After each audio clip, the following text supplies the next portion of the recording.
So hello friend, this is Vikas. तो आज हम इस वीडियो में जानेंगे कि मैकेनिकल एनर्जी क्या है। ठीक है, तो चलिए देखते हैं।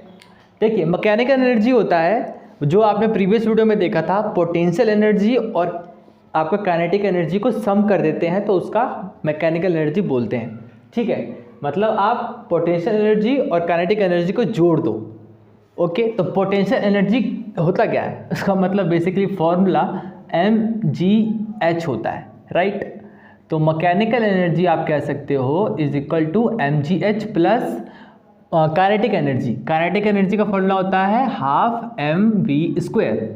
ठीक है, इसको आप जोड़ दो तो यही मैकेनिकल एनर्जी हो गया। तो अब एग्जाम्पल कैसे मतलब समझेंगे, कैसे डे टू डे लाइफ में कैसे समझेंगे कि मैकेनिकल एनर्जी हो रहा है, समझ में आ रहा है। तो उसके लिए हम मान लीजिए हम एक एरोप्लेन बनाते हैं। एरोप्लेन देख लेते हैं कि बनता है कि नहीं।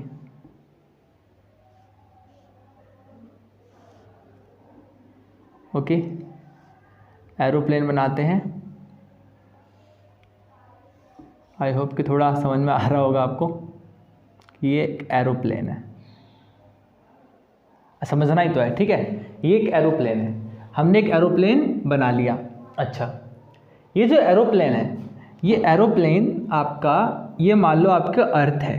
ठीक है, ये अर्थ है आपका, धरती माता अर्थ है आपका, this is your earth. So now you can see the distance between earth and the aeroplane. Okay, can you see there is height between it, एक हाइट है दोनों के बीच में, एक हाइट। अब हाँ, ये ऐसे है हाइट, ये हॉरिजॉन्टल नहीं है, ये वर्टिकल है। तो वर्टिकल में तो हाइट ही होगा ना भाई, समझ में आ रहा है। तो यहाँ जो बिल्डिंग होगी, मान लो बिल्डिंग वाले जो हैं, मतलब मान लो कोई यहाँ पे कोई बंदा है खड़ा, तो वो इस तरीके से नहीं देखेगा एरोप्लेन को, वो कैसे देखेगा, ऐसे समझ में आ रहा है, ऊपर देखेगा, तो हाइट पे है। तो ये एरोप्लेन क्या है, एक हाइट पे है। तो आपसे इसको क्या समझ में आया, जो भी इसका वेट जो भी मतलब मास है इसका m है। ठीक है, और ये क्योंकि एक हाइट पे है और नीचे अर्थ है, तो इसमें पोटेंशियल एनर्जी तो भैया होगी ही होगी, जो कि mgh होगा। दूसरी बात भाई, ये एरोप्लेन है, ये हाइट पे होके रुक नहीं सकती।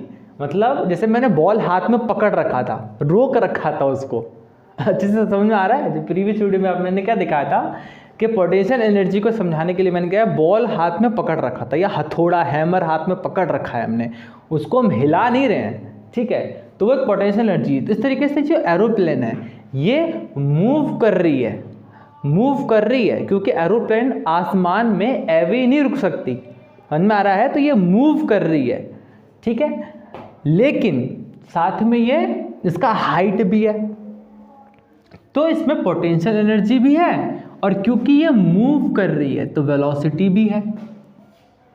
आ रहा है समझ में, तो वेलोसिटी भी है, मतलब काइनेटिक एनर्जी भी है, क्योंकि ये मूव कर रही है। क्योंकि हाइट है तो पोटेंशियल एनर्जी है, और क्योंकि मूव भी कर रही है तो काइनेटिक एनर्जी भी है। तो ऐसे ही बर्ड का मान लो कोई बर्ड है आपका, I don't know how much is this correct. ठीक है, ये कोई आपका बर्ड है, ये उड़ रहा है। तो भाई आसमान में ऐसे देखेंगे हम, उड़ रहा है आसमान में, एक हाइट पे होगा, ऊंचाई पे होगा, है ना, हाइट पे होगा। तो अगर उसकी हाइट है तो पोटेंशियल एनर्जी उसमें होगी ही होगी।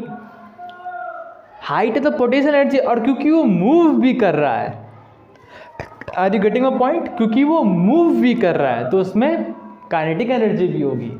तो यहाँ पे पोटेंशियल एनर्जी और इसमें काइनेटिक एनर्जी दोनों ही होगी। तो हम कह सकते हैं कि जो एरोप्लेन है वो एक मैकेनिकल एनर्जी है। ठीक है, जो एक मतलब क्या कहते हैं, आपका बर्ड है, मैकेनिकल एनर्जी है। जो आपका बारिश की बूंदें नीचे गिरती है, मैकेनिकल एनर्जी है।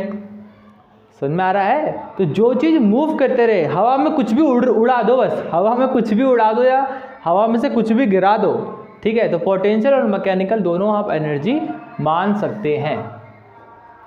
इज दैट क्लियर, समझ में आ रहा है ना। तो यही आपका मैकेनिकल एनर्जी का फॉर्मूला है। आपको बस यही समझाना था मुझे। तो इस वीडियो में इतना ही, तब तक के लिए bye bye, have a great day.